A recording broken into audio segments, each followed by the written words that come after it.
ਜਿਵੇਂ ਮਹਾਰਾਜ ਕਹਿੰਦੇ ਨੇ ਪਹਿਲੇ ਪਿਆਰ ਲੱਗਾ ਥਣ ਦੁੱਧ, ਬੱਚੇ ਨੂੰ ਤੇ ਮੈਡੀਕਲ ਸਾਇੰਸ ਕਹਿੰਦੀ ਦਿਖਾਈ ਨਹੀਂ ਕੁਝ ਦਿੰਦਾ, ਕੁਝ ਸਮਾਂ ਇਸ ਤਰ੍ਹਾਂ ਦਾ ਹੁੰਦਾ ਜਨਮ ਤੋਂ ਬਾਅਦ ਅੱਖਾਂ ਖੁੱਲੀਆਂ ਹੁੰਦੀਆਂ ਪਰ ਉਹਦੀਆਂ ਅੱਖਾਂ ਸਾਹਮਣੇ ਹਨੇਰਾ ਹੀ ਹੁੰਦਾ ਹੈ, ਧੁੰਦਲਾ ਧੁੰਦਲਾ ਹੌਲੀ ਹੌਲੀ ਦਿਖਾਈ ਦਿੰਦਾ ਹੈ, ਫਿਰ ਪ੍ਰਕਾਸ਼ ਆਉਣਾ ਸ਼ੁਰੂ ਹੋ ਜਾਂਦਾ ਹੈ। ਇਸ ਤਰ੍ਹਾਂ ਨਾਲ ਸਥਿਤੀ ਬਣਦੀ ਹੈ, ਅੱਖਾਂ ਫਿਰ ਕੰਮ ਕਰਨਾ ਸ਼ੁਰੂ ਕਰਦੀਆਂ ਨੇ। ਸਾਧ ਸੰਗਤ ਮਹਾਰਾਜ ਜੀ ਕਹਿੰਦੇ ਨੇ ਜਿਹੜਾ ਬਹੁਤ ਵੱਡਾ ਮੋਹ ਹੈ ਇਹਦੇ ਵਿੱਚ ਤੇ ਅਗਿਆਨ ਤਿਮਰ, ਅਗਿਆਨ ਦਾ ਮਤਲਬ ਹੈ ਅਗਿਆਨਤਾ ਦਾ ਹਨੇਰਾ, ਤਿਮਰ ਅਗਿਆਨਤਾ ਦੇ ਹਨੇਰੇ ਦੇ ਵਿੱਚ ਮੇਰਾ ਮਨ ਫਸਿਆ ਪਿਆ ਹੈ, ਉਲਝਿਆ ਪਿਆ, ਉਲਝਿਆ ਹੋਇਆ ਹੈ। ਇਹ ਕਿਵੇਂ ਨਿਕਲੇ ਮੇਰੀ ਮਾਂ ਰਹਾਓ। ਮਹਾਰਾਜ ਕਹਿੰਦੇ ਨੇ ਮੋਹ ਖਤਮ ਹੋ ਜਾਏ ਅੰਦਰੋਂ, ਅਗਿਆਨਤਾ ਦਾ ਹਨੇਰਾ ਮਿਟ ਜਾਏ ਤੇ ਮੇਰਾ ਮਨ ਇਹਦੇ ਵਿੱਚ ਜੋ ਉਲਝਿਆ ਪਿਆ ਹੈ, ਇਹਦੇ ਇਸ ਖਲਜਗਣ ਚ ਪਿਆ ਹੋਇਆ ਹੈ, ਇਹਦੇ ਵਿੱਚੋਂ ਨਿਕਲ ਜਾਏ। ਅੱਗੇ ਮਹਾਰਾਜ ਦੀ ਪਾਵਨ ਬਾਣੀ ਦਾ ਪਹਿਲਾ ਪਦ ਹੈ, ਸਗਲ ਜਨਮ ਭਰਮ ਹੀ ਭ੍ਰਮ ਖੋਇਓ, ਨਹਿ ਅਸਥਿਰ ਮਤ ਪਾਈ। ਇਹ ਮਾਂ ਨੂੰ ਸੰਬੋਧਨ ਹੋ ਕੇ ਬਚਨ ਚੱਲ ਰਹੇ ਨੇ ਸਾਰੇ। ਮਾਂ ਸਾਰਾ ਜਨਮ ਜਿਹੜਾ ਭਰਮਦਿਆਂ ਭਟਕਦਿਆਂ ਹੋਇਆਂ ਦੁਬਿਧਾ ਵਿੱਚ ਪਿਆ ਹੋਇਆ, ਭਰਮ ਦਾ ਮਤਲਬ ਇਹ ਸਹਿਸੇ ਵਿੱਚ ਪਿਆ ਹੋਇਆ, ਸ਼ੱਕ ਦੀ ਗੁੰਜਾਇਸ਼ ਬਾਹਰ ਨਹੀਂ ਨਿਕਲੀ ਅੰਦਰੋਂ, ਹਿਰਦੇ ਚੋਂ ਸ਼ੱਕ ਦੇ ਵਿੱਚ ਹੀ ਲੰਘ ਗਿਆ ਸਾਰਾ ਜਨਮ। ਅੰਦਰ ਪੂਰਨ ਪ੍ਰਤੀਤ ਨਹੀਂ ਆਈ ਜੋ ਗੁਰਾਂ ਉੱਤੇ ਪੂਰਨ ਭਰੋਸਾ ਵੱਜਦਾ ਹੈ, ਜਿਹਨੂੰ ਆਪਾਂ ਕਵਾਂਗੇ 100% ਯਕੀਨ। ਵੇਖੋ ਕਿੱਡਾ ਵੱਡਾ ਇਕੱਠ ਸੀ 1699 ਵਿਸਾਖੀ ਵਾਲੇ ਦਿਨ, ਜਦੋਂ ਮਹਾਰਾਜ ਨੇ ਆਵਾਜ਼ਾਂ ਮਾਰਿਆ ਸਾਨੂੰ ਸਿਰ ਦੀ ਲੋੜ ਹੈ। ਪਰ ਵਿੱਚੋਂ ਜਿਹੜੇ ਪੂਰਨ ਭਰੋਸੇ ਵਾਲੇ ਸਨ, ਬੇਸ਼ੱਕ 5 ਆਏ ਪਰ ਸਭ ਤੋਂ ਪਹਿਲਾਂ ਭਾਈ ਸਾਹਿਬ ਭਾਈ ਦਇਆ ਸਿੰਘ ਜੀ ਮਹਾਰਾਜ, ਜਿਨ੍ਹਾਂ ਵਿੱਚ ਅੰਦਰ ਜਿਨ੍ਹਾਂ ਦੇ ਪੂਰਨ ਪ੍ਰਤੀਤ ਵੱਜ ਗਈ, ਜਿਨ੍ਹਾਂ ਦੇ ਅੰਦਰੋਂ ਕਿਰਪਾ ਹੋ ਗਈ ਮਹਾਰਾਜ ਦੀ, ਅੰਦਰ ਜਿਹੜਾ ਜ਼ਹਿਰ ਹੈ ਵਿਖਿਆ ਦਾ, ਮੋਹ ਦਾ, ਵਿਸ਼ਿਆਂ ਦਾ, ਉਹ ਖਤਮ ਹੋ ਗਿਆ। ਸਤਿਗੁਰੂ ਮਹਾਰਾਜ ਜੀ ਕਹਿ ਰਹੇ ਹਨ ਅਸਥਿਰ ਮਤ ਨਹੀਂ ਪਾਈ। ਅਸਥਿਰ ਦਾ ਮਤਲਬ ਹੈ ਅਚਲ ਮਤ ਨਹੀਂ ਪਾਈ, ਥਿਰ ਮਤ ਨਹੀਂ ਪਾਈ, ਵਿਵੇਕ ਨਹੀਂ ਹਾਸਲ ਹੋਈ। ਵਿਖਿਆ ਸਕਤ ਰਹਿਓ ਨਿਸਬਾ ਸੁਰ ਨ ਛੂਟੀ ਅਦਮਾਈ। ਵਿਖਿਆ ਸਕਤ, ਵਿਖਿਆ ਸਕਤ ਦਾ ਮਤਲਬ ਹੈ ਪਾਪ ਭਰੀ ਵਿਚਾਰ, ਅੰਦਰੋਂ ਜਾਂਦੀ ਨਹੀਂ। ਬੰਦਾ ਜਿਹੜਾ ਤਨ ਕਰਕੇ ਕਰਮ ਕਰਦਾ ਉਹਨੂੰ ਅਪਰਾਧ ਗਿਣਿਆ ਜਾਂਦਾ ਹੈ ਸਮਾਜ ਵਿੱਚ, ਕਾਨੂੰਨ ਦੀਆਂ ਨਜ਼ਰਾਂ ਦੇ ਅੰਦਰ। ਪਰ ਜੇ ਸਾਧ ਸੰਗਤ ਮਨ ਵਿੱਚ ਬੰਦਾ ਸੋਚ ਰਿਹਾ ਬੁਰੀ ਵਿਚਾਰ, ਭਾਵੇਂ ਗੁਰਾਂ ਦੀ ਹਜ਼ੂਰੀ ਬਹਿ ਕੇ ਸੋਚ ਰਿਹਾ, ਉਹਨੂੰ ਕੌਣ ਪੜ੍ਹੇਗਾ? ਉਹਦੀ ਸਜ਼ਾ ਕੌਣ ਦੇਵੇਗਾ? ਨਾ ਕਾਨੂੰਨ 'ਚ ਉਹਦੀ ਸਜ਼ਾ ਹੈ, ਨਾ ਸਮਾਜ ਜਾਣ ਨਹੀਂ ਸਕਦਾ ਕੋਈ ਕਿਸੇ ਦੇ ਮਨ 'ਚ ਕੀ ਚੱਲ ਰਿਹਾ। ਤੇ ਗੁਰਾਂ ਨੂੰ ਹੀ ਪਤਾ ਹੈ ਜਾਂ ਬੰਦੇ ਨੂੰ ਆਪ ਨੂੰ ਪਤਾ ਹੈ ਮੈਂ ਕੀ ਸੋਚ ਰਿਹਾ, ਕਿੱਥੇ ਮੇਰੀ ਜੋ ਸੋਚ ਹੈ ਟਿਕੀ ਹੋਈ ਹੈ। ਅੰਦਰ ਜਿਹੜੀ ਵਿਖਿਆ ਸਕਤ ਹੈ, ਜੋ ਮਾੜੀ ਵਿਚਾਰ ਹੈ, ਜੋ ਮੇਰੇ ਅੰਦਰ ਮਾਇਆ ਦਾ ਲੰਪਟ ਹੈ, ਮਹਾਰਾਜ ਸਾਹਿਬ ਜੀ ਕਹਿੰਦੇ ਇਹ ਨਿਸਬਸੁਰ ਹੈ, ਦਿਨ ਰਾਤ ਇਹ ਨਹੀਂ ਅੰਦਰੋਂ ਛੁੱਟਿਆ। ਨਾ ਛੁੱਟੀ ਅਦਮਾਈ, ਇਹ ਜਿਹੜੀ ਨੀਚ, ਅਦਮਾਈ ਦਾ ਮਤਲਬ ਨੀਚਤਾ ਹੈ, ਨੀਚਤਾ ਵਾਲੇ ਕਰਮ ਨਹੀਂ ਛੁੱਟੇ। ਇਹ ਸਾਧ ਸੰਗਤ ਜਿਹੜੇ ਬਚਨ ਨੇ ਸੱਚੇ ਪਾਤਸ਼ਾਹ ਜੀ ਦੀ ਪਾਵਨ ਬਾਣੀ ਚ ਬਾਬਾ ਕਬੀਰ ਸਾਹਿਬ ਨੇ ਆਖਿਆ ਹੈ ਬਚਨ। ਭਗਤ ਜੀ ਕਹਿੰਦੇ ਨੇ ਕਬੀਰ ਗੁਰ ਲਾਗਾ ਤਬ ਜਾਣੀਐ ਮਿਟੈ ਮੋਹ। ਆਪ ਜੀ ਕਹਿੰਦੇ ਮਿਟੈ ਮੋਹ ਤਨ ਤਾਪ। ਸਮਝ ਲਈਏ ਵੀ ਗੁਰੂ ਲੱਗ ਗਿਆ ਹੈ ਜੇ ਤਨ ਦੇ ਵਿੱਚੋਂ ਮੋਹ ਦਾ ਤਾਪ ਮਿਟ ਜਾਏ। ਮੋਹ ਨੂੰ ਇੱਕ ਤਾਪ ਆਖਿਆ ਉਹਨਾਂ ਨੇ, ਤਾਪ। ਬੁਖਾਰ ਚੜਿਆ ਹੋਇਆ ਹੈ ਜੀਵ ਨੂੰ ਮੋਹ ਦਾ, ਇਹਨੂੰ ਮਿਟਿਆ ਹੋਇਆ ਤਾਂ ਸਮਝਾਂਗੇ ਜਾਂ ਖਤਮ ਤਾਂ ਹੋ ਸਕਦਾ ਜੇ ਗੁਰੂ ਲੱਗ ਜਾਏ। ਗੁਰੂ ਮਹਾਰਾਜ ਤੇ ਸਾਨੂੰ ਲੱਗੇ ਹੀ ਨਹੀਂ। ਅੰਮ੍ਰਿਤ ਛਕ ਲਿਆ, ਇਹ ਗੁਰੂ ਵਾਲੇ ਬਣ ਗਏ। ਪਰ ਸਾਧ ਸੰਗਤ ਅੰਮ੍ਰਿਤ ਛਕ ਲੈਣਾ ਮੰਜ਼ਿਲੇ ਮਕਸੂਦ ਦੀ ਪ੍ਰਾਪਤੀ ਨਹੀਂ ਹੁੰਦੀ। ਅੰਮ੍ਰਿਤ ਛਕਣਾ ਜ਼ਰੂਰੀ ਹੈ, ਅੰਮ੍ਰਿਤ ਇੱਕ ਮਾਰਗ ਹੈ। ਗੁਰੂ ਵਾਲੇ ਬਣਨਾ ਹੈ ਨਾ, ਗੁਰੂ ਵਾਲੇ ਬਣਨ ਵਾਸਤੇ ਅੰਮ੍ਰਿਤ ਛਕਣਾ ਇਹ ਤੇ ਜ਼ਰੂਰੀ ਹੈ, ਮਾਰਗ ਹੈ। ਪਰ ਉਹਦੇ ਉੱਤੇ ਚੱਲਣਾ ਹੈ ਨਾ, ਇਹਦੇ ਉੱਤੇ, ਇਸ ਰਾਹ ਉੱਤੇ ਕੋਈ ਚੱਲੇ ਤਾਂ ਜਾ ਕੇ ਕਿਰਪਾ ਹੋ ਸਕਦੀ ਹੈ। ਸਾਧ ਸੰਗਤ ਜੇ ਗੁਰੂ ਮਹਾਰਾਜ ਆਖਣ ਵੀ ਤੂੰ ਠੱਗੀਆਂ ਨਹੀਂ ਮਾਰਨੀਆਂ, ਅੰਮ੍ਰਿਤ ਛਕਿਆ ਹੋਇਆ ਠੱਗੀ ਵੀ ਮਾਰੇ, ਝੂਠ ਵੀ ਬੋਲੇ, ਧਰੋ ਵੀ ਕਮਾਏ, ਸਾਧ ਸੰਗਤ ਪਰਪੰਚ ਵੀ ਰਚੇ ਜ਼ਿੰਦਗੀ ਦੇ ਅੰਦਰ, ਬਾਣੀ ਨਾਮ ਪੜ੍ਹੇ, ਤੇ ਆਖਾਂਗੇ ਸਤਿਗੁਰੂ ਮਹਾਰਾਜ ਲੱਗ ਗਏ? ਨਹੀਂ, ਗੁਰੂ ਮਹਾਰਾਜ ਨਹੀਂ ਅਜੇ ਲੱਗੇ। ਇਹ ਲੱਗੇ ਦੀ ਨਿਸ਼ਾਨੀ ਹੈ। ਜਦੋਂ ਗੁਰੂ ਲੱਗ ਗਿਆ ਮਤਲਬ ਮਿਲ ਗਿਆ, ਆਤਮਾ ਨਾਲ ਗੁਰੂ ਮਹਾਰਾਜ ਮਿਲ ਗਏ। ਗੁਰੂ ਮਹਾਰਾਜ ਨੇ ਸ਼ਬਦ, ਜਦੋਂ ਸ਼ਬਦ ਸੁਰਤ ਨਾਲ ਮਿਲ ਗਿਆ, ਉਸ ਵਕਤ ਭਗਤ ਕਬੀਰ ਸਾਹਿਬ ਜੀ ਕਹਿੰਦੇ ਤਨ ਤਾਪ ਮਿਟ ਜਾਣਾ ਹੈ, ਜਿਹੜਾ ਮੋਹ ਦਾ ਤਾਪ ਹੈ ਉਹ ਖਤਮ ਹੋ ਜਾਣਾ ਹੈ। ਇਸ ਕਰਕੇ ਆਪ ਜੀ ਕਹਿੰਦੇ ਮਿਟੈ ਮੋਹ ਤਨ ਤਾਪ। ਇਹ ਜਿਹੜਾ ਤਨ ਦੇ ਉੱਤੇ ਮੋਹ ਦਾ ਤਾਪ ਚੜਿਆ ਉਹ ਖਤਮ ਹੋ ਜਾਂਦਾ ਹੈ। ਸਾਧ ਸੰਗਤ ਗੁਰੂ ਮਹਾਰਾਜ ਨਹੀਂ ਲੱਗੇ, ਜਦੋਂ ਤੱਕ ਨਹੀਂ ਲੱਗੇ, ਤੇ ਇਸੇ ਕਰਕੇ ਬਾਬਾ ਕਬੀਰ ਸਾਹਿਬ ਜੀ ਫਰਮਾਉਂਦੇ ਨੇ, ਭਗਤ ਜੀ ਦਾ ਬਚਨ ਹੈ, ਆਪ ਜੀ ਕਹਿੰਦੇ ਕਬੀਰ ਸਾਚਾ ਸਤਿਗੁਰ ਕਿਆ ਕਰੇ, ਜੋ ਸਿੱਖਾਂ ਮੈਂ ਚੂਕ। ਗੁਰੂ ਕੀ ਕਰੇ? ਗੁਰਾਂ ਨੇ ਉਪਦੇਸ਼ ਦੇਣਾ ਹੈ, ਮੰਨਣਾ ਨਾ ਮੰਨਣਾ ਉਹ ਸਿੱਖ ਦੀ ਮਰਜ਼ੀ ਹੁੰਦੀ ਹੈ। ਗੁਰੂ ਸਾਹਿਬ ਨੇ ਉਪਦੇਸ਼ ਦਿੱਤਾ ਬਈ ਸ਼ਰਾਬ ਨਹੀਂ ਪੀਣੀ, ਤੇ ਸਾਧ ਸੰਗਤ ਇਹ ਕੱਢ ਕੇ ਸ਼ਰਾਬ ਤੇ ਆਖੇ ਇਹਦੇ ਦਵਾਈ ਦੇ ਰੂਪ ਵਿੱਚ ਹੈ, ਪੀਣੀ ਹੈ, ਜ਼ਰੂਰੀ ਹੈ, ਫਿਰ ਇੱਥੇ ਸਤਿਗੁਰੂ ਕੀ ਕਰਨਗੇ? ਤੇ ਜੇ ਸਾਧ ਸੰਗਤ ਗੁਰੂ ਮਹਾਰਾਜ ਨੇ ਜੋ ਵੀ ਉਪਦੇਸ਼ ਦਿੱਤਾ, ਸਾਹਿਬ ਦੀ ਬਾਣੀ ਉਪਦੇਸ਼ ਦੇ ਨਾਲ ਭਰਪੂਰ ਹੈ। ਇਸ ਕਰਕੇ ਆਪ ਜੀ ਕਹਿੰਦੇ ਕਬੀਰ ਸਾਚਾ ਸਤਿਗੁਰ ਕਿਆ ਕਰੇ, ਜੋ ਸਿੱਖਾਂ ਮੈਂ ਚੂਕ। ਅੰਧੇ ਏਕ ਨਾ ਲਾਗਈ, ਜੋ ਬਾਂਸ ਬਜਾਈਏ ਫੂਕ। ਪਹਿਲੀ ਗੱਲ ਤੇ ਸਤ ਸੰਗਤ ਕਰਨੀ ਨਹੀਂ। ਜੇ ਸਤ ਸੰਗਤ ਕੀਤੀ, ਬਾਣੀ ਪੜ੍ਹੀ ਤੇ ਇੱਕ ਕੰਨੋਂ ਸੁਣੀ ਨਹੀਂ, ਜੇ ਸੁਣ ਲਈ ਤੇ ਅੰਦਰ ਨਹੀਂ ਵਸਾਈ, ਦੂਜੇ ਕੰਨੋਂ ਕੱਢ ਦਿੱਤੀ, ਅਸਰ ਕਿਸ ਤਰ੍ਹਾਂ ਹੋ ਸਕਦਾ ਹੈ?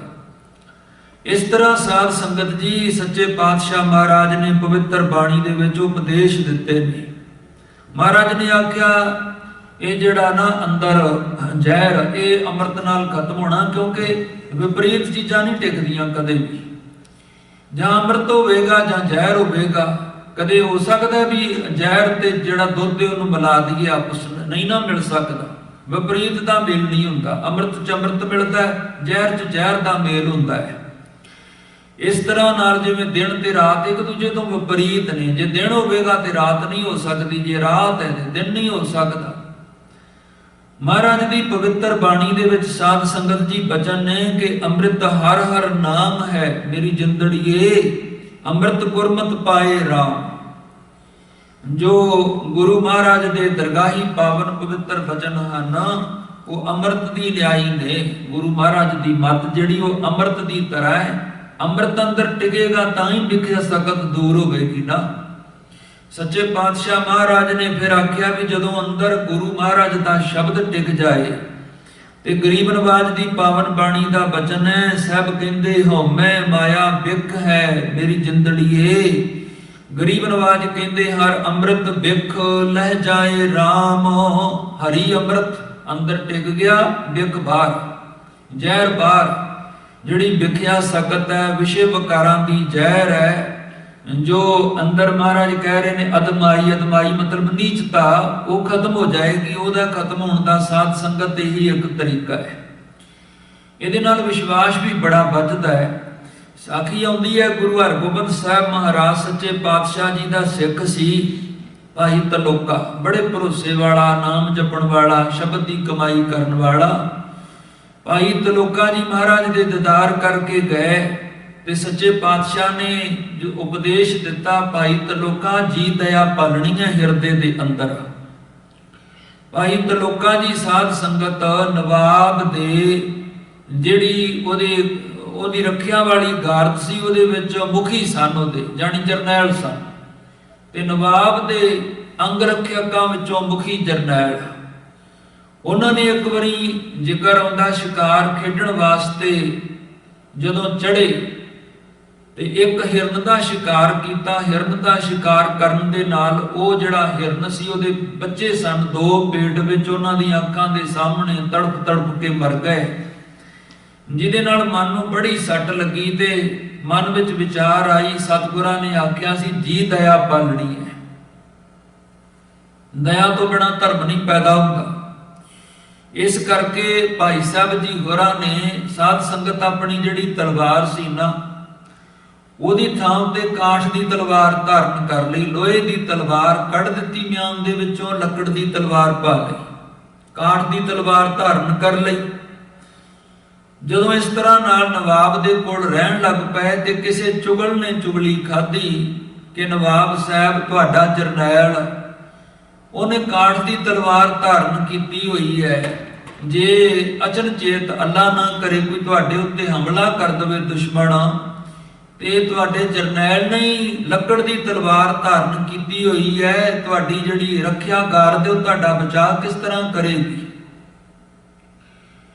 ਉਹ ਨਵਾਬ ਨੇ ਪੁੱਛਿਆ ਚੁਗਲ ਨੂੰ ਕਿਹਦੀ ਗੱਲ ਹੈ? ਉਹ ਕਹਿੰਦੇ ਤਰਲੋਕੇ ਦੀ ਗੱਲ ਹੈ। ਨਵਾਬ ਜਿਹੜਾ ਸੀ ਨਾ ਸਾਧ ਸੰਗਤ, ਉਹ ਕਹਿੰਦਾ ਇਹ ਨਹੀਂ ਹੋ ਸਕਦਾ, ਕਿਉਂਕਿ ਜਿਹੜੇ ਭਾਈ ਤਰਲੋਕਾ ਨੇ ਉਹ ਗੁਰੂ ਮਹਾਰਾਜ ਦੇ ਸਿੱਖ ਨੇ, ਤੇ ਗੁਰੂ ਮਹਾਰਾਜ ਦਾ ਜਿਹੜਾ ਸਿੱਖ ਹੁੰਦਾ ਹੈ ਉਹ ਅੰਦਰੋਂ ਕੁਝ ਹੋਰ ਹੋਵੇ ਬਾਹਰੋਂ ਕੁਝ ਹੋਰ ਹੋਵੇ, ਇਹ ਨਹੀਂ ਹੋ ਸਕਦਾ। ਉਹ ਸੱਚ ਬੋਲਦਾ ਹੈ ਔਰ ਉਹਦੇ ਉੱਤੇ ਭਰੋਸਾ ਕੀਤਾ ਜਾ ਸਕਦਾ। ਕੀਤਾ ਸਾਡੇ ਉੱਤੇ ਭਰੋਸਾ ਬੜਾ, ਦੁਸ਼ਮਣਾਂ ਨੇ ਕੀਤਾ, ਦੁਸ਼ਮਣਾਂ ਨੇ ਤਾਰੀਫਾਂ ਵੀ ਕੀਤੀਆਂ ਨੇ। ਜਦੋਂ ਸਾਧ ਸੰਗਤ ਅਹਿਮਦ ਸ਼ਾਹ ਅਬਦਾਲੀ ਆਇਆ ਨਾ ਭਾਰਤ ਉੱਤੇ ਹਮਲਾ ਕਰਨ ਵਾਸਤੇ, ਉਹਦੇ ਨਾਲ ਇੱਕ ਕਾਜ਼ੀ ਆਇਆ ਸੀ। ਇਤਿਹਾਸ ਵਿੱਚ ਉਹਦਾ ਜ਼ਿਕਰ ਆਉਂਦਾ, ਕਾਜ਼ੀ ਨੂਰਦੀਨ। ਅਹਿਮਦ ਸ਼ਾਹ ਅਬਦਾਲੀ ਦੇ ਨਾਲ ਹੀ ਉਹ ਆ ਗਿਆ ਭਾਰਤ ਦੇ ਵਿੱਚ। ਉਹਨੇ ਵਿਚਰ ਕੇ ਦੇਖਿਆ ਔਰ ਜੋ ਆਪਣੀਆਂ ਅੱਖਾਂ ਨਾਲ ਵੇਖਿਆ, ਜੋ ਉਹਨੇ ਅਜਮਾਇਸ਼ ਕੀਤੀ, ਉਹਦੇ ਮੁਤਾਬਕ ਉਹਨੇ ਸਾਧ ਸੰਗਤ ਆਪਣੀ ਜੋ ਲਿਖਤ ਹੈ ਉਹਦੇ ਵਿੱਚ 25 ਵੱਡੀਆਂ ਵੱਡੀਆਂ ਤਾਰੀਫਾਂ ਲਿਖੀਆਂ ਨੇ ਆਪਣੇ ਵੱਡੇ ਵਡੇਰਿਆਂ ਦੀਆਂ, ਸਿੱਖਾਂ ਦੀਆਂ 25 ਵੱਡੀਆਂ ਵੱਡੀਆਂ ਤਾਰੀਫਾਂ, ਜਿਹਦੇ ਵਿੱਚ ਉਹ ਲਿਖਦਾ ਹੈ ਜਿਹੜਾ ਸਿੱਖ ਹੈ ਉਹ ਝੂਠ ਨਹੀਂ ਬੋਲਦਾ। ਜਿਵੇਂ ਉਹ ਇਹ ਵੀ ਲਿਖਦਾ ਹੈ ਕਿ ਜੇ ਇਹਦੀ ਸ਼ਰਨ ਪੈ ਜਾਓ ਸਿੱਖ ਦੀ, ਮੈਨੂੰ ਬਖਸ਼ ਦੇ, ਤੇ ਉਸੇ ਵਕਤ ਮਾਫ ਕਰ ਦਿੰਦਾ ਹੈ, ਫਿਰ ਹਮਲਾ ਨਹੀਂ ਕਰਦਾ ਨਾ ਮਾਰਦਾ ਹੈ।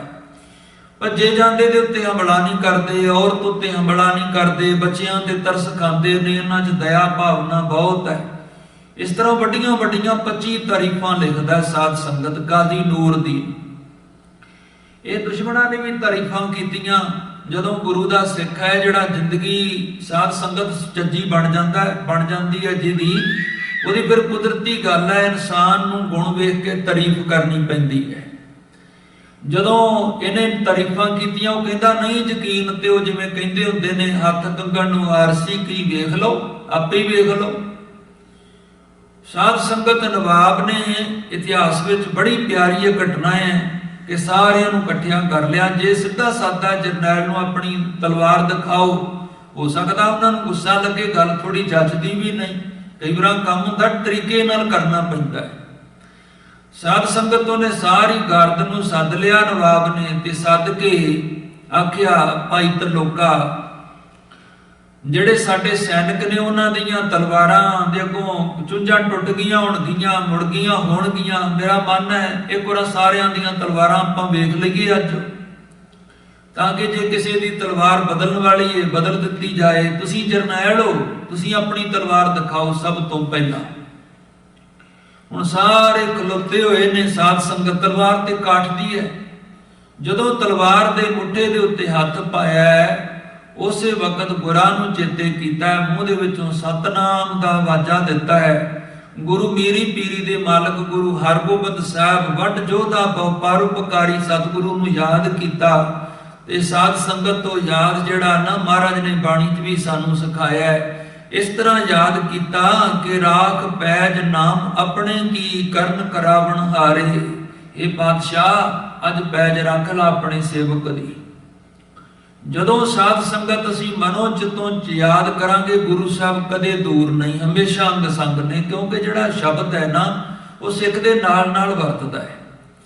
ਕਿਸੇ ਵੀ ਵਕਤ ਕਿੱਥੇ ਵੀ ਹੈ, ਕਦੋਂ ਵੀ ਹੈ, ਗੁਰੂ ਦਾ ਸਿੱਖ ਜਦੋਂ ਗੁਰੂ ਨੂੰ ਯਾਦ ਕਰੇਗਾ, ਗੁਰੂ ਸਾਹਿਬ ਸ਼ਬਦ ਦੇ ਰੂਪ ਵਿੱਚ ਹਰ ਜਗ੍ਹਾ ਮੌਜੂਦ ਨੇ, ਉੱਥੇ ਹੀ ਕਲਾ ਵਰਤ ਜਾਣੀ। ਬਸ ਲੋੜ ਹੁੰਦੀ ਹੈ ਯਾਦ ਕਰਨ ਦੀ, ਗੁਰੂ ਸਾਹਿਬ ਦੂਰ ਨਹੀਂ। ਇਹ ਮਨੋ ਅਰਦਾਸ ਸੀ, ਜਿਵੇਂ ਸਾਹਿਬ ਬਾਣੀ ਵਿੱਚ ਕਹਿੰਦੇ ਹਨ, ਰਾਖ ਪੈਜ ਨਾਮ ਆਪਣੇ ਕੀ ਕਰਨ ਕਰਾਵਣ ਹਾਰੇ। ਪ੍ਰਭ ਜੀਓ ਖਸਮਾਨਾ ਕਰ ਪਿਆਰੇ, ਬੁਰੇ ਭਲੇ ਹਮ ਥਾਰੇ। ਜਦੋਂ ਮਹਾਰਾਜ ਨੂੰ ਯਾਦ ਕੀਤਾ, ਤਲਵਾਰ ਬਾਹਰ ਕੱਢੀ ਤੇ ਸਾਧ ਸੰਗਤ ਇੰਨੀ ਉਹਦੀ ਲਿਸ਼ਕ ਸੀ ਜਿਵੇਂ ਕਿਸੇ ਵੱਖਰੇ ਉਹ ਬਣੀ ਹੋਵੇ ਇਸਪਾਤ ਦੀ। ਵੇਖ ਕੇ ਅੱਖਾਂ ਚੁੰਧਿਆ ਗਈਆਂ ਨਵਾਬ ਦੀਆਂ। ਕਹਿੰਦਾ ਜਰਨੈਲ ਨੂੰ, ਭਾਈ ਤਰਲੋਕਾ ਜੀ ਨੂੰ, ਨਵਾਬ ਇਹਦੇ ਬਹੁਤ ਕਮਾਲ ਦੀ ਤਲਵਾਰ, ਇਸ ਤਰ੍ਹਾਂ ਦੀ ਇਸਪਾਤ ਦੀ ਬਣੀ ਹੋਈ ਤਲਵਾਰ ਤੇ ਕਦੇ ਮੈਂ ਦੇਖੀ ਨਹੀਂ। ਇਹਦੇ ਉੱਤੇ ਇਹਦੇ ਸੂਰਜ ਦੀ ਰੋਸ਼ਨੀ ਪੈਂਦੀ ਹੈ, ਉਹ ਬਾਹਰ ਨੂੰ ਲਿਸ਼ਕ ਕੇ ਪੈਂਦੀ ਹੈ। ਬੜੀ ਕਮਾਲ ਦੀ ਤਲਵਾਰ ਹੈ। ਤੇ ਭਾਈ ਤਰਲੋਕਾ ਜੀ ਕਹਿੰਦੇ ਮੇਰੀ ਨਹੀਂ, ਇਹ ਮੇਰੇ ਗੁਰਾਂ ਦੀ ਹੈ ਵੀ ਗੁਰਾਂ ਦੀ ਜਿੰਨਾ ਲਾਜ ਰੱਖੀ। ਸਾਧ ਸੰਗਤ ਤੇ ਸਾਖੀ ਕਹਿੰਦੀ ਹੈ ਗੁਰੂ ਮਹਾਰਾਜ ਦੂਰ ਨਹੀਂ, ਸਾਡੇ ਤੋਂ ਕਦੇ ਵੀ ਦੂਰ ਨਹੀਂ। ਬਸ ਗੁਰੂ ਮਹਾਰਾਜ ਦੇ ਚਰਨਾਂ ਵਿੱਚ ਪੂਰਨ ਭਰੋਸਾ, ਤੇ ਉਸੇ ਵਕਤ ਹੀ ਮਹਾਰਾਜ ਦੀ ਕਿਰਪਾ ਹੋ ਜਾਂਦੀ ਹੈ, ਉਸੇ ਵਕਤ ਹੀ ਕਲਾ ਵਰਤ ਜਾਂਦੀ ਹੈ। ਇਸ ਕਰਕੇ ਸਾਧ ਸੰਗਤ ਗੁਰੂ ਮਹਾਰਾਜ ਨੂੰ ਯਾਦ ਕਰਨ ਦਾ ਬਹੁਤ ਵੱਡਾ ਫਲ ਹੁੰਦਾ ਹੈ। ਇਹ ਜਿਹੜੇ 3 ਅਲਫਾਜ਼ ਨੇ ਮੈਂ ਆਪ ਨਾਲ ਸਾਂਝੇ ਕੀਤੇ ਕਈ ਵਾਰਾਂ। ਮਹਾਰਾਜ ਦੀ ਬਾਣੀ 'ਚ ਵਾਰ-ਵਾਰ ਆਇਆ ਸਿਮਰ ਸਿਮਰ ਸਿਮਰ ਸੁਖ ਪਾਵੋ, ਆਇਆ ਜਿਸ ਤਰ੍ਹਾਂ ਬਚਨ ਵਾਰ-ਵਾਰ ਕਹਿੰਦੇ ਸਿਮਰੋ ਸਿਮਰੋ, ਵਾਰ-ਵਾਰ ਸਤਿਗੁਰੂ ਕਹਿੰਦੇ ਸਿਮਰ ਸਿਮਰ। ਜਦੋਂ ਸਾਧ ਸੰਗਤ ਸਿਮਰਨ ਨੇ, ਇਹ ਸੰਸਕ੍ਰਿਤ ਦਾ ਅਲਫਾਜ਼ ਹੈ, ਉਰਦੂ ਤੇ ਪੰਜਾਬੀ 'ਚ ਕਹਿੰਦੇ ਨੇ ਯਾਦ ਕਰਨਾ, ਚੇਤੇ ਕਰਨਾ। ਇਹਦਾ ਮਤਲਬ ਅਸੀਂ ਭੁੱਲ ਗਏ। ਯਾਦ ਕਰੋ, ਜੇ ਤੁਸੀਂ ਆਪਣੇ ਅੰਦਰੋਂ ਵਿਖਿਆ ਸਖਤ ਨੂੰ ਕੱਢਣਾ ਹੈ, ਜੇ ਅੰਦਰ ਤੁਸੀਂ ਚਾਹੁੰਦੇ ਹੋ ਅੰਮ੍ਰਿਤਮਈ ਬਣ ਜਾਏ ਜੀਵਨ, ਅੰਦਰ ਜਿਹੜਾ ਅੰਦਰੋਂ ਵਿਸ਼ੇ ਵਿਕਾਰ ਦੂਰ ਹੋ ਜਾਣ, ਤੇ ਮਹਾਰਾਜ ਇਹ ਕਹਿੰਦੇ ਨੇ ਯਾਦ ਕਰੋ, ਪ੍ਰਮਾਤਮਾ ਨੂੰ ਯਾਦ ਕਰੋ, ਉਹਦਾ ਨਾਮ ਜਪੋ। ਫਿਰ ਮਹਾਰਾਜ ਨੇ ਵੱਡੀ ਗੱਲ ਤੇ ਬਾਣੀ 'ਚ ਇਹ ਕਹਿ ਦਿੱਤੀ ਕਿ ਗੁਰ ਸੇਵਾ ਤੇ ਭਗਤ ਕਮਾਈ, ਤਬੇ ਮਾਨਸ ਦੇਹੀ ਪਾਈ। ਸਤਿਗੁਰੂ ਜੀ ਕਹਿੰਦੇ ਨੇ ਕਿ ਜੇ ਗੁਰਾਂ ਦੀ ਸੇਵਾ ਕੀਤੀ ਤੇ ਦੂਜਾ ਮਹਾਰਾਜ ਦਾ ਪਾਵਨ ਬਚਨ ਭਗਤੀ ਕੀਤੀ, 2 ਕੰਮ ਨੇ, ਇਹ 2 ਮਹਾਰਾਜ ਦੇ ਬਚਨ ਆ ਗਏ, ਗੁਰ ਸੇਵਾ ਤੇ ਭਗਤ ਕਮਾਈ। ਜੇ ਭਗਤੀ ਕੋਈ ਕਰਦਾ ਹੈ ਤੇ ਗੁਰਾਂ ਦੀ ਸੇਵਾ ਕਰਦਾ ਹੈ। ਸ਼ਰਧਾ ਨਾਲ ਸੇਵਾ ਦੇ ਕਈ ਰੂਪ ਨੇ, ਤਨ ਕਰਕੇ ਸੇਵਾ ਕਰਨੀ, ਮਨ ਕਰਕੇ ਸੇਵਾ ਕਰਨੀ, ਧਨ ਕਰਕੇ ਸੇਵਾ ਕਰਨੀ। ਕਿਰਤ ਕਮਾਈ ਦੇ ਵਿੱਚੋਂ ਦਸਵੰਧ ਕੱਢਣਾ, ਗਰੀਬ ਦੀ ਲੋੜਵੰਦ ਦੀ ਲੋੜ ਪੂਰੀ ਕਰਨੀ, ਇਹ ਵੀ ਗੁਰਾਂ ਦੀ ਸੇਵਾ ਹੁੰਦੀ ਹੈ। ਜਿਹੜਾ ਗੁਰਾਂ ਦੀ ਸੇਵਾ ਕਰਦਾ ਹੈ ਤੇ ਪ੍ਰਮਾਤਮਾ ਦੀ ਭਗਤੀ ਕਰਦਾ ਗੁਰਾਂ ਦੇ ਰਾਹੀਂ, ਮਹਾਰਾਜ ਬਾਣੀ 'ਚ ਕਹਿੰਦੇ ਤਾਬੇ ਮਾਨਸ ਦੇਹੀ ਪਾਈ, ਉਹਨੇ ਮਨੁੱਖਾ ਜਨਮ ਪਾਇਆ ਹੋਇਆ ਹੈ, ਉਹਨੇ ਸਮਝ ਲਓ ਮਨੁੱਖਾ ਜਨਮ ਸਫਲ ਕਰ ਲਿਆ। ਵੇਖਣ ਨੂੰ ਜੇ ਸਿੱਧੇ ਰੂਪ 'ਚ ਅਰਥ ਕਰੀਏ ਤੇ ਉਲਟ ਸੁਲਟ ਹੋ ਜਾਏਗੀ ਗੱਲ। ਉਂਝ ਤੇ ਉਹ ਪ੍ਰਤੀਤ ਹੁੰਦਾ ਨਾ ਜੇ ਸਿੱਧੇ ਅਰਥ ਕਰੀਏ। ਇੱਕ ਦਿਨ ਪਹਿਲਾਂ ਮੈਂ ਆਪ ਜੀ ਦੇ ਸਨਮੁਖ ਵਿਚਾਰ ਰੱਖੀ ਸੀ, ਉਹ ਇਉਂ ਲੱਗੇਗਾ ਵੀ ਗੁਰ ਸੇਵਾ ਤੇ ਭਗਤ ਕਮਾਈ, ਮੈਂ ਗੁਰਾਂ ਦੀ ਸੇਵਾ ਕੀਤੀ, ਭਗਤੀ ਕੀਤੀ, ਤਾਬੇ ਮਾਨਸ ਦੇਹੀ ਪਾਈ, ਤਾਂ ਜਾ ਕੇ ਮਨੁੱਖਾ ਜਨਮ ਮਿਲਿਆ। ਨਹੀਂ, ਇਹ ਅਰਥ ਨਹੀਂ ਬਣਨਗੇ, ਕਿਉਂਕਿ ਫਿਰ ਭਗਤੀ ਕਦੋਂ ਕੀਤੀ ਹੈ, ਗੁਰਾਂ ਦੀ ਸੇਵਾ ਕਦੋਂ ਕੀਤੀ ਹੈ, ਜਦੋਂ ਮਨੁੱਖਾ ਜਨਮ ਨਹੀਂ ਸੀ ਉਦੋਂ। ਇਸ ਕਰਕੇ ਸਾਧ ਸੰਗਤ ਇਹਦੇ ਅਰਥ ਬਣਦੇ ਨੇ, ਗੁਰਾਂ ਦੀ ਸੇਵਾ ਜਿਹਨੇ ਕੀਤੀ, ਜਿਹਨੇ ਭਗਤੀ ਕੀਤੀ ਹੈ, ਉਹਦੇ ਕੋਲ ਹੀ ਮਾਨੋ ਮਨੁੱਖਾ ਜਨਮ ਦੀ ਕਦਰ ਹੈ, ਉਸੇ ਨੇ ਆਪਣੇ ਮਨੁੱਖਾ ਜਨਮ ਨੂੰ ਸਫਲ ਕੀਤਾ। ਦੂਜੇ ਦਾ ਜਨਮ, ਜਿਹੜਾ ਜਨਮ ਵੀ ਹੈ ਨਾ, ਉਹਦੇ ਪਸ਼ੂਆਂ ਵਰਗਾ ਹੈ। ਸੱਚੇ ਪਾਤਸ਼ਾਹ ਜੀ ਕਹਿੰਦੇ ਕਰਤੂਤ ਪਸ਼ੂ ਕੀ ਮਾਨਸ ਜਾਤ ਹੈ। ਠੀਕ ਹੈ, ਵੱਖਰੀ ਗੱਲ ਹੈ, ਮਨੁੱਖ ਦਿਖਾਈ ਦਿੰਦਾ ਹੈ, ਪਰ ਕੰਮ ਉਹਦੇ ਜਿਹੜੇ ਪਸ਼ੂਆਂ ਵਾਲੇ ਨੇ। ਸਾਧ ਸੰਗਤ ਦੇ ਬਿਲਕੁਲ ਸਪਸ਼ਟ ਗੱਲ ਹੈ, ਸਾਹਿਬ ਦੀ ਬਾਣੀ ਦੇ ਮੁਤਾਬਕ ਇਹ ਬਚਨ ਆ ਗਿਆ, ਵਿੱਚੋਂ ਹੀ ਵਿਚਾਰਦਿਆਂ ਵੀ ਜੇ ਇਨਸਾਨ ਦੇ ਕੋਲ ਬੰਦਗੀ ਹੈ ਤੇ ਇਨਸਾਨ ਹੈ, ਨਹੀਂ ਤੇ ਉਹ ਹੈਵਾਨ ਹੈ, ਅਤਿਆਚਾਰੀ ਹੈ, ਉਹ ਦੁਸ਼ਟ ਹੈ। ਇਸ ਕਰਕੇ ਇਨਸਾਨੀਅਤ ਦਾ ਭਲਾ ਹੋਵੇਗਾ ਕੇਵਲ ਪਰਮਾਤਮਾ ਦੀ ਬੰਦਗੀ ਦੇ ਨਾਲ। ਸੱਚੇ ਪਾਤਸ਼ਾਹ ਮਹਾਰਾਜ ਜੀ ਪਵਿੱਤਰ ਬਾਣੀ ਵਿੱਚ ਕਹਿੰਦੇ ਨੇ ਕਿ ਜਦੋਂ ਤੱਕ ਅੰਤਰਾਤਮੇ ਬੰਦਗੀ ਦੇ ਕਰਕੇ ਅਵਸਥਾ ਨਾ ਬਦਲ ਗਈ, ਉਦੋਂ ਤੱਕ ਗੱਲ ਨਹੀਂ ਬਣਨੀ। ਸੁਖਮਨੀ ਸਾਹਿਬ ਦੀ ਬਾਣੀ 'ਚ ਆਪਾਂ ਬਚਨ ਪੜ੍ਹਦੇ ਹਾਂ, ਸਭ ਕਹਿੰਦੇ ਨੇ ਜਬ ਲੱਗ ਜਾਣੈ ਮੁਝ ਤੇ ਕਛ ਹੋਏ। ਸਤਿਗੁਰੂ ਜੀ ਕਹਿੰਦੇ ਤਬ ਇਸ ਕੋ ਸੁਖ ਨਾਹੀ ਕੋਏ। ਜਦੋਂ ਤੱਕ ਇਹ ਸੋਚਦਾ ਮੈਂ ਹੀ ਹਾਂ, ਮੈਂ ਹੀ ਪਰਿਵਾਰ ਨੂੰ ਚਲਾ ਰਿਹਾ, ਮੈਂ ਹੀ ਸਮਾਜ ਨੂੰ ਚਲਾ ਰਿਹਾ, ਮੈਂ ਹੀ ਦੇਸ਼ ਨੂੰ ਚਲਾ ਰਿਹਾ, ਇਹ ਵੀ ਹੋ ਸਕਦਾ ਹੈ। ਮੇਰੇ ਕਰਕੇ ਹੀ ਗੁਰੂ ਘਰ ਚੱਲ ਰਿਹਾ, ਇਹ ਵੀ ਹੋ ਸਕਦਾ ਹੈ। ਜਦੋਂ ਤੱਕ ਅੰਤਰਾਤਮੇ ਮੈਂ ਉਦੋਂ ਤੱਕ ਇਹਨੂੰ ਸੁਖ ਨਹੀਂ ਮਿਲਣਾ, ਉਦੋਂ ਤੱਕ ਸੜੇਗਾ ਈਰਖਾ ਦੇ ਅੰਦਰ। ਜੋ ਮਹਾਰਾਜ ਜੀ ਕਹਿ ਰਹੇ ਨੇ ਵਿਖਿਆ ਸਕਤ, ਇਹਦੇ ਵਿੱਚ ਵਿਸ਼ਿਆਂ ਵਿਕਾਰਾਂ ਵਿੱਚ ਇਹ ਨੀਚਤਾ ਇਹਦੇ ਅੰਦਰ ਜਿਹੜੀ ਇਹ ਦੂਰ ਨਹੀਂ ਹੋ ਸਕਦੀ। ਜਬ ਲਗ ਜਾਣੈ ਮੁਝ ਤੇ ਕਛ ਹੋਏ, ਤਬ ਇਸ ਕੋ ਸੁਖ ਨਾਹੀ ਕੋਏ। ਫਿਰ ਕਹਿੰਦੇ ਸਾਹਿਬ ਜਬ ਇਹ ਜਾਣੈ ਮੈਂ ਕਿਛ ਕਰਤਾ, ਤਬ ਲਗ ਗਰਭ ਜੋਨ ਮੈਂ ਫਿਰਤਾ। ਅੰਦਰੋਂ ਮੈਂ ਨਹੀਂ ਖਤਮ ਹੋਈ, ਉਦੋਂ ਤੱਕ ਗਰਭ ਜੋਨ ਨਹੀਂ ਮਿਟਣੀ। ਮਤਲਬ ਗਰਭ ਜੋਨ ਦਾ ਵੀ ਜੋਨਾਂ 'ਚ ਪਿਆ ਰਵੇਗਾ, ਵਾਰ-ਵਾਰ ਜੰਮੇਗਾ, ਮਰੇਗਾ, ਜਮ ਮਰੈ ਫਿਰ ਜੰਮੇ, ਬਹੁਤ ਸਜਾਏ ਪਿਆ ਦੇਸ਼ ਲੰਮੀ। ਇਹ ਸਿਰੋਂ ਨਹੀਂ ਮਿਟਣਾ, ਆਉਣਾ ਜਾਣਾ। ਗਰੀਬ ਨਵਾਜ ਜੀ ਕਹਿੰਦੇ ਹਨ ਇਸ ਕਰਕੇ ਜਬ ਧਾਰੈ ਕੋ ਬੈਰੀ ਮੀਤ ਤਬ ਲਗ ਨਿਚਲ ਨਾਹੀ ਚੀਤ। ਜਦੋਂ ਤੱਕ ਮਨ 'ਚ ਇਹ ਹੈ ਇਹ ਮੇਰਾ ਮਿੱਤਰ ਹੈ, ਇਹ ਮੇਰਾ ਵੈਰੀ ਹੈ, ਇਹਦਾ ਮਤਲਬ ਚੀਤ ਜਿਹੜਾ ਨਿਸ਼ਚਲ ਨਹੀਂ। ਜੋ ਬਚਨ ਮਹਾਰਾਜ ਅੱਜ ਬਖਸ਼ਦੇ ਪਏ, ਮਤ ਨਿਸ਼ਚਲ ਨਹੀਂ, ਸਥਿਰਤਾ ਨਹੀਂ ਆਈ ਅੰਦਰ, ਵਿਵੇਕ ਪ੍ਰਗਟ ਨਹੀਂ ਹੋਇਆ, ਅਜੇ ਨਜ਼ਰਾਂ ਨੂੰ ਵੇਖਣ ਦੀ ਜਾਂਚ ਨਹੀਂ ਆਈ। ਇਹ ਨਿਤਰੋ ਮੇਰਿਓ ਹਰ ਤੁਮੈ ਜੋਤ ਧਰੀ ਹਰ ਬਿਨ ਅਵਰ ਨਾ ਦੇਖੋ ਕੋਈ, ਅਜੇ ਬਖਸ਼ਿਸ਼ ਨਹੀਂ ਹੋਈ। ਇਹਦਾ ਮਤਲਬ ਇਹ ਹੈ, ਇਹ ਨਿਸ਼ਾਨੀ ਹੈ। ਸੱਚੇ ਪਾਤਸ਼ਾਹ ਮਹਾਰਾਜ ਜੀ ਕਹਿੰਦੇ ਜਬ ਧਾਰੈ ਕੋ ਬੈਰੀ ਮੀਤ ਤਬ ਲਗ ਨਿਚਲ ਨਾਹੀ ਚੀਤ। ਜਬ ਲਗ ਮੋਹ ਮਗਨ ਸੰਗ ਮਾਏ। ਜਦੋਂ ਤੱਕ ਮੋਹ ਮਗਨ ਦੇ ਵਿੱਚ, ਮੋਹ ਦੇ ਵਿੱਚ ਮਗਨ ਹੈ, ਜੋ ਮੋਹ ਦਾ ਵਚਨ ਚੱਲ ਰਿਹਾ ਹੈ, ਮਹਾਰਾਜ ਸੱਚੇ ਪਾਤਸ਼ਾਹ ਕਹਿੰਦੇ ਜਦੋਂ ਤੱਕ ਮਾਇਆ ਦੇ ਮੋਹ ਵਿੱਚ ਗਰਕ ਹੋਇਆ ਹੈ, ਜਬ ਲਗ ਮੋਹ ਮਗਨ ਸੰਗ ਮਾਏ ਤਬ ਲਗ ਧਰਮ ਰਾਏ ਦੇਸ ਜਾਏ। ਉਦੋਂ ਤੱਕ ਧਰਮਰਾਜ ਦੇ ਦਰ ਤੋਂ ਵੀ ਨਹੀਂ ਪੈਂਡਾ ਛੁੱਟਣਾ। ਤਬ ਲਗ ਧਰਮ ਰਾਏ ਦੇਸ ਜਾਏ ਪ੍ਰਭ ਕਿਰਪਾ ਤੇ ਬੰਧਨ ਟੁੱਟੈ। ਪ੍ਰਭੂ ਦੀ ਕਿਰਪਾ ਤੋਂ ਬਿਨਾਂ ਬੰਧਨ ਨਹੀਂ ਟੁੱਟ ਸਕਦੇ। ਗੁਰ ਪ੍ਰਸਾਦ ਨਾਨਕ ਹੋਂ ਛੁਟੈ। ਇਹ ਜਿਹੜੀ ਮੋਹ ਹੈ, ਇਹ ਜਿਹੜੀ ਮੈਂ ਹੈ ਅੰਦਰ ਇਨਸਾਨ ਦੇ ਹੋਂ, ਇਹ ਜਿਹੜੀ ਹੋਂ ਹੈ, ਇਹ ਸਾਧ ਸੰਗਤ ਮੈਂ ਮੇਰੀ ਟੁੱਟੇਗੀ। ਗੁਰ ਪ੍ਰਸਾਦ ਨਾਨਕ ਹੋਂ ਛੁਟੈ। ਪ੍ਰਸਾਦ ਦਾ ਮਤਲਬ ਕਿਰਪਾ ਹੁੰਦਾ ਹੈ।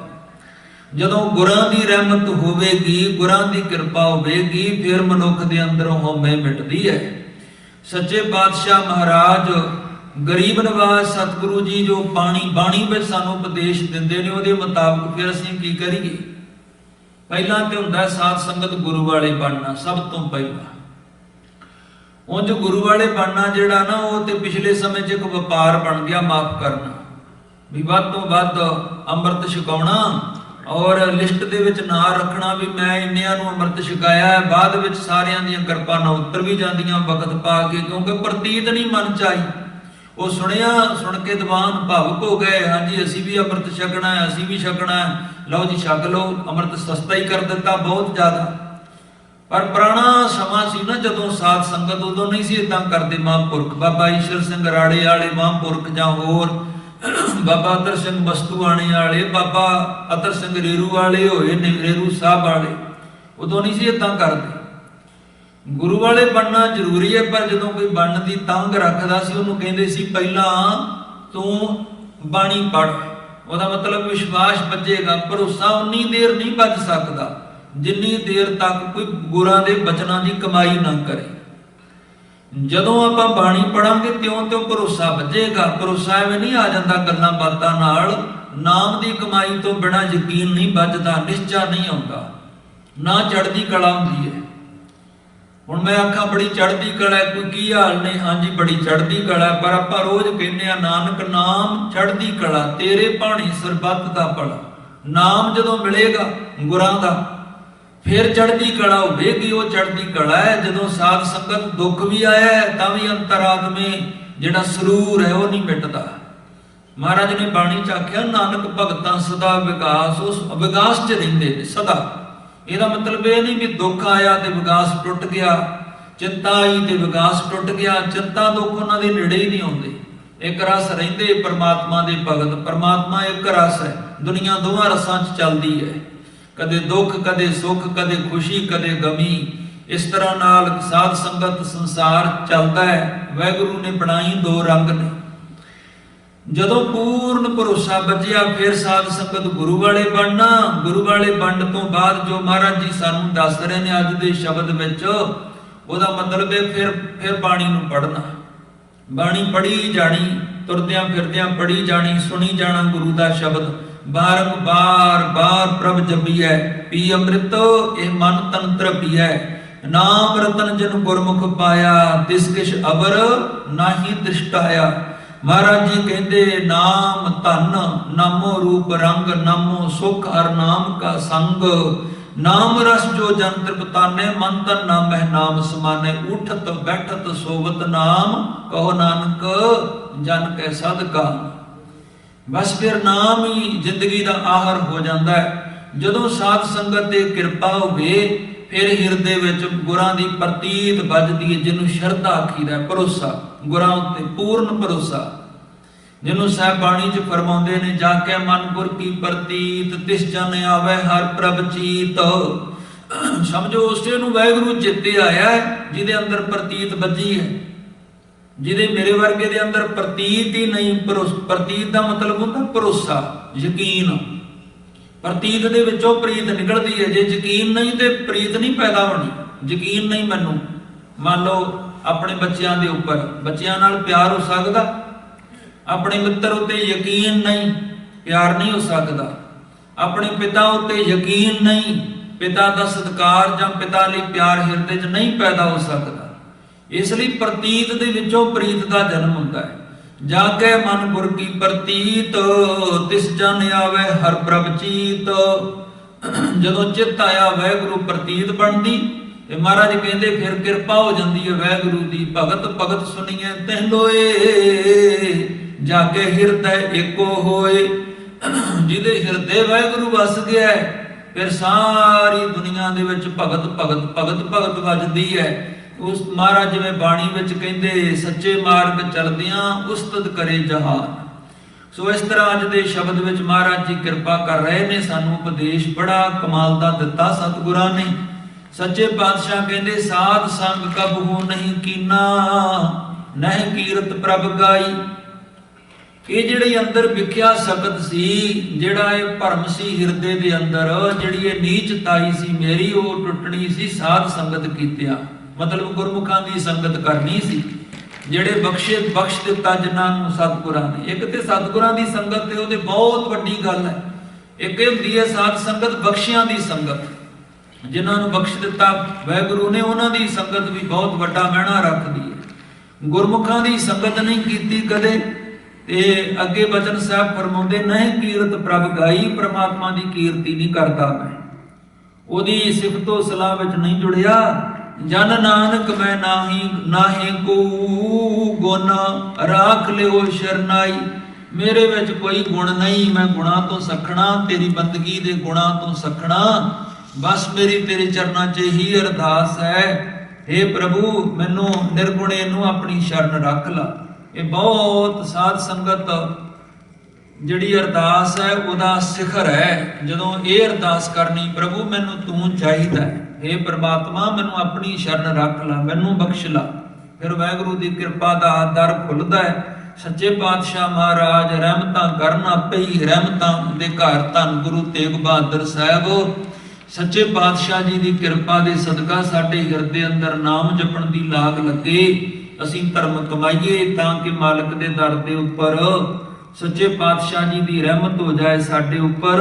ਤੇ ਜਿਵੇਂ ਸਤਿਗੁਰੂ ਕਹਿੰਦੇ ਨੇ, ਇਹ ਲੋਕ ਸੁਖੀਏ ਪਰਲੋਕ ਸੁਹੇਲੇ, ਨਾਨਕ ਹਰ ਪ੍ਰਭ ਆਪੇ ਮੇਲੇ ਦੀ ਦਾਤ ਮਿਲੇ।